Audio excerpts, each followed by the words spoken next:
Hello everyone, আসসালামু আলাইকুম।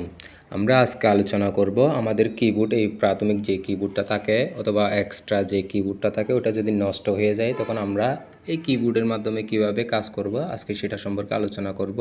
এই অনস্ক্রিন কিবোর্ডটা আমরা পেতে পারি, সেটার একটা প্রসেস হচ্ছে কি, কন্ট্রোল চেপে ধরে একসাথে স্টার্ট বাটন সাথে একসাথে প্রেস করলে আমাদের অন স্ক্রিন কিবোর্ডটি পাওয়া যাবে। আমি আবার বলতেছি, কন্ট্রোল স্টার্ট বাটন প্রেস করলে এই অন স্ক্রিন কিবোর্ডটি পাওয়া যাবে। এখন আমার এই অন স্ক্রিন কিবোর্ডটা আনতে হচ্ছে, আমার এই কিবোর্ডটা নষ্ট, তখন আমরা কিভাবে আনতে পারি সেটা সম্পর্কে আজকে বিস্তারিত আলোচনা করব। তাহলে এটা আমি ক্লোজ করে দিলাম।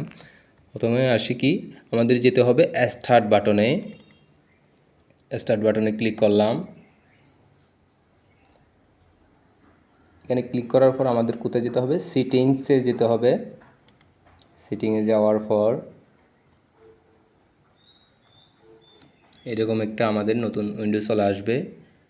আসার পর আমাদের একটু অপেক্ষা করতে হবে। এরকম আমাদের উইন্ডোজ আসলে আমাদের কি করতে হবে, এই জায়গা থেকে এইচ অফ অ্যাক্সেসে যেতে হবে। এইচ অফ অ্যাক্সেসে এইটাতে যেতে হবে। এখানে ডবল ক্লিক করলাম। ক্লিক করার পর এরকম একটা উইন্ডো আসবে। এখান থেকে স্ক্রল আছে না, স্ক্রলটা ধরে আমি একদম নিচের দিকে চলে আসলাম। এই কিবোর্ড আছে না, এই কিবোর্ডে ডবল ক্লিক করলাম। এখান থেকে এই অন স্ক্রিন কিবোর্ডটা আমরা যদি পেতে চাই, এই অন স্ক্রিন কিবোর্ডটা অফ অবস্থায় আছে, এটাও যদি আমি অন করে দিই, দেখেন খুব সহজে আমাদের সামনে একটা চলে আসছে, ডেস্কটপ কিবোর্ড চলে আসছে। দেখেন খুব সহজে স্ক্রিনে আমাদের সামনে কিবোর্ডটি চলে আসছে। কারণ এটা দিয়ে আমরা কিভাবে কাজ করতে পারি, আমি এই সার্চ বারে আসলাম, এখানে ক্লিক করলাম। এখানে কোনো কিছু লিখতে চাইলে আমরা এভাবে লিখতে পারি। দেখেন খুব সহজে আমরা লিখতে পারছি।